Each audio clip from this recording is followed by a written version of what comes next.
As a result, faith in the UN began to diminish. A 1959 Gallup poll reported that 87% of the American people thought the UN was doing a good job. But by 1980, Gallup reported that only 31% felt the UN was doing a good job. Resistance to the globalist agenda was also felt on Capitol Hill.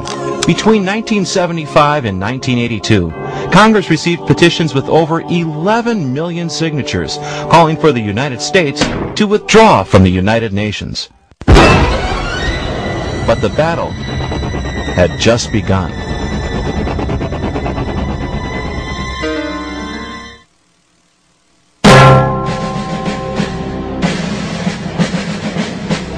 The top planners behind the globalist drive did not underestimate the resistance they would face. They were committed to build their new world order in whatever way they could, in whatever time it might take. That was the subject of The Hard Road to World Order, a frank article published by the Council on Foreign Relations. In the April 1974 issue of the CFR's Journal, veteran State Department official Richard Gardner expressed his disappointment that like-minded internationalists had failed to achieve what he termed instant world government. More importantly, he described an alternate route to the creation of an all-powerful superstate. The House of World Order will have to be built from the bottom up rather than from the top down. It will look like a great booming, buzzing confusion, but an end run around national sovereignty, eroding it piece by piece, will accomplish much more than the old-fashioned frontal assault. Following this approach, the House of World Order architects have adopted a variety of strategies, large and small, to achieve their goal. Yet the strength of each of their strategies rests on one key element: deception. For as British statesman Edmund Burke once said, "The people never give up their liberties, but under some delusion."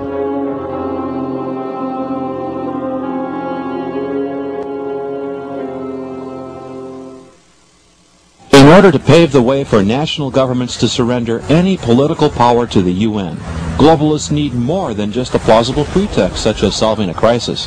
They must also create the appearance of popular support for their plans. For several decades, the UN CFR Axis has been organizing non-governmental organizations, or NGOs, into a force that it calls Global Civil Society.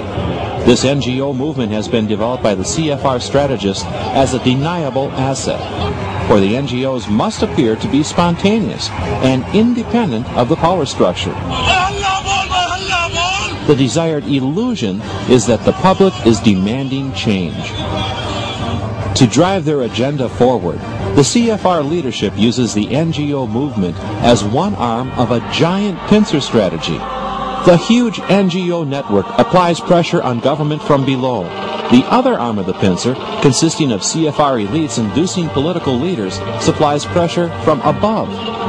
While NGOs clamor for world governance, political leaders can respond, according to plan, to the so-called public will.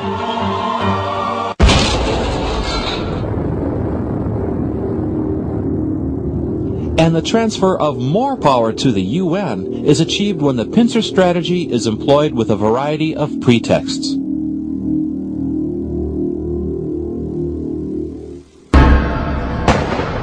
The plan to disarm civilians has been part of the earliest plans to disarm nation-states. The motive is simple. If no nation is allowed the military power to challenge UN authority, then no private citizen or group should be able to resist that authority either. In the 1990s, the UN itself began to take a much more visible lead in this movement. In the UN presentation, Armed to the Teeth, the campaign for civilian disarmament is packaged as a response to a new threat. Suddenly, a global plague of small arms threatens world peace. The small arms crisis is so acute that the United Nations now considers it one of the gravest challenges facing the world. The UN demonizes the widespread availability of guns as the cause of tragedy and death and makes an extreme claim. It's not lawbreakers and terrorist movements that are the problem. It's the gun itself. The small arms are like uninvited guests who won't leave. Once they take over a country, they are virtually impossible to get rid of, for small arms are not fussy about the company they keep. They can murder indiscriminately, men and women, young and old, rich and poor. This UN propaganda aims to persuade viewers that they will be better off, safer, if they allow government to take away their means to defend themselves. Of course, not mentioned in the video is the role of the UN and its revolutionary friends in fomenting much of the aggression described. The UN even goes so far as to cite the Rwandan genocide carried out with machetes as a reason to confiscate civilian guns. 800,000 men, women, and children were murdered. A United Nations Special Rapporteur saw the disaster approaching. He warned the international community that if the arms were not collected immediately, the result would be catastrophic. In many of these instances, this horrendous slaughter could have been prevented if the civilian population had not been disarmed. Generating pressure from below, the NGO network also plays a critical role in the push for civilian disarmament. The Armed to the Teeth video contains a classic example of the pincer strategy at work. IANSA is a network of over 200 grassroots organizations from around the world, which coordinates the fight against the proliferation of small arms and also puts pressure on governments to act.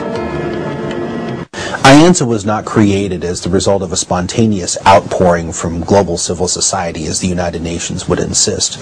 It is entirely a creation of the United Nations in collaboration with tax-exempt foundations and certain socialist governments in Europe.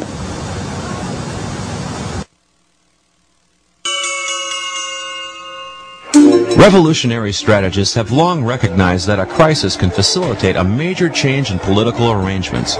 Among the useful crises, war, or the threat of war, has always topped their list. The threat of environmental catastrophe is still another crisis being used to persuade Americans to accept a revolution in world political arrangements.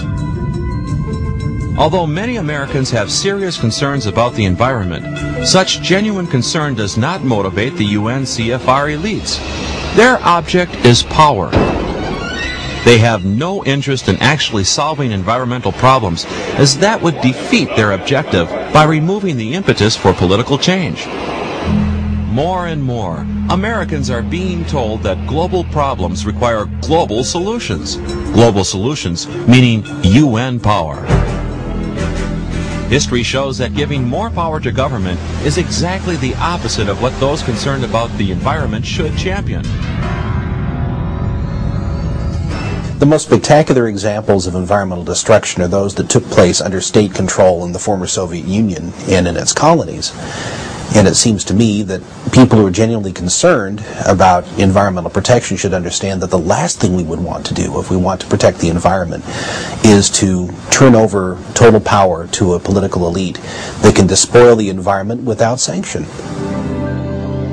By contrast, the best protectors of the environment are private property owners, simply because they have a vested interest. Thousands of years ago, Aristotle pointed out that that which is owned by everyone is equally neglected by all alike.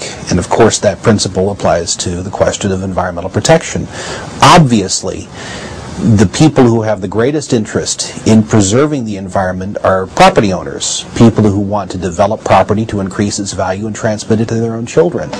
Convened under the pretext of saving planet Earth from environmental destruction, the 1992 UN Earth Summit was a major watershed event for the globalist agenda. The summit put governments on notice that major changes were needed in economic agendas and in our institutions of governance. The Earth Summit gathering was designed to give the illusion of planetary democracy at work. Delegates labored over details of language, while the NGOs lobbied outside for tougher measures. In fact, the principal programs to come out of Rio had already been worked out well in advance by the CFR brain trusts. In supporting the illusion of democracy at work, however, UN propaganda portrays the NGOs at Rio as an independent voice representing a cross-section of civil society. The Viking ship Gaia sails here from Scandinavia, bringing 10,000 messages from children of many nations. Here in the Global Forum, non-governmental organizations and environmental action groups